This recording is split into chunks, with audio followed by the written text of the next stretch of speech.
Speaker 1. I collect antique jewellery, half the fun's browsing in antique shops, so I'd never looked online. It was a colleague who put me onto the site. When I logged on, I was amazed at the range of stuff there.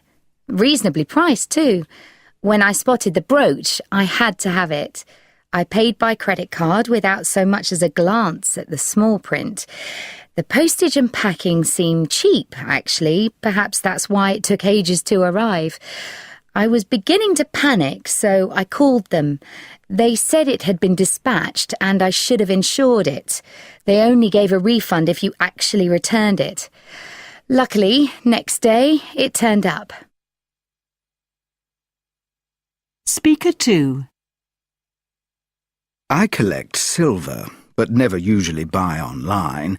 I like to see the marks close up, and always get my wife to double-check them for me. But since moving to the island, we're quite a hike from the nearest antique dealer, so I was tempted when I saw this cup on a website. I should have checked the courier company was willing to deliver up here, though. I ended up having to pick it up from their depot on the mainland.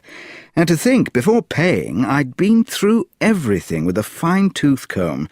You know, the returns policy if I wasn't satisfied with the condition, insurance in case it got damaged in transit.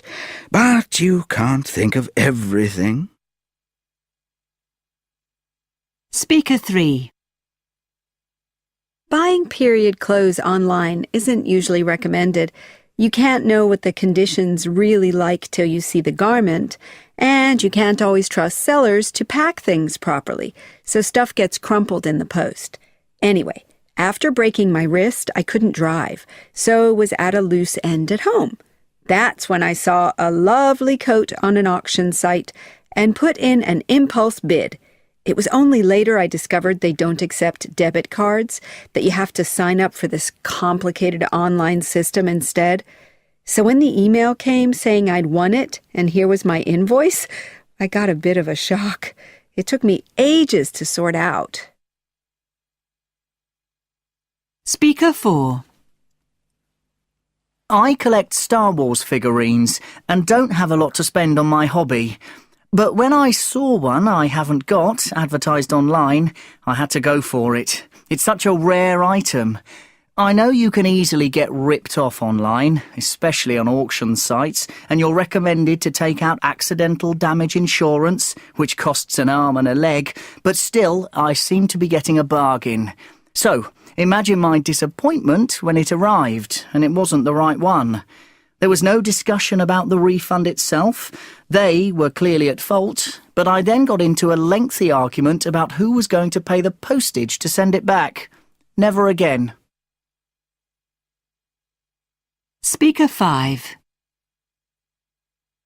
I collect football programmes and other memorabilia. I go to collectors' fairs with my mate Petra because I can never make my mind up whether I'm getting a good price or not. I've been doing a lot of overtime at weekends lately, so I was in funds but not free to go to the fairs, so I went online.